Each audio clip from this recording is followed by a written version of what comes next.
तुमच्यामध्ये प्रत्येकामध्ये आहे.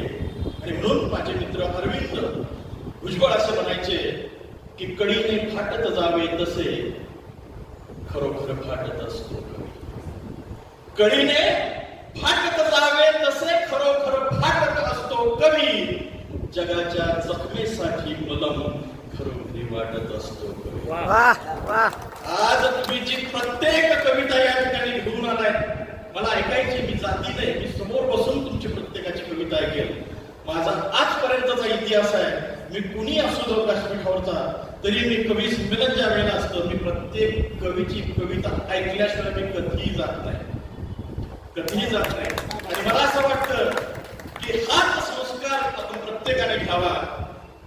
खुशीचं, ताईचं तर कौतुक आहेच, कारण मी असं नेहमी म्हणतो, ज्या वेळेला मी त्या कविता सगळ्या वाचल्या, माझ्याकडे पाठवल्या गेल्या, त्या वाचल्या, त्याच वेळेला मला असं वाटलं की गर्भारलेल्या मातीतून एक ज्ञानाचा दिवा त्या ठिकाणी आलेला आहे. कारण गर्भारलेल्या कविता, गर्भारलेल्या मातीतून हा श्री जाणवेचा हुंकार आहे, श्रीचा तो हुंदका आहे. आणि तो हुंकार कवयित्रीने अगदी ताकदीने मांडलेला आहे. आपण असं म्हणतो की आपला आयडॉल कोण असावं.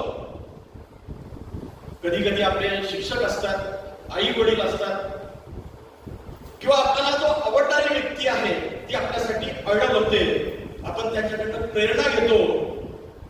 या ठिकाणी असं लक्षात येत आहे की एका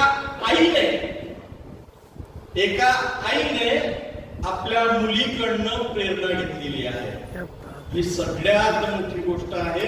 आणि म्हणून खुशीसाठी, कारण मला त्या दोन्ही माय लेकींचं नातं चांगलं माहिती आहे, कारण खुशी अष्टपैलू आहे. ती प्रत्येक कामामध्ये जीव तोडून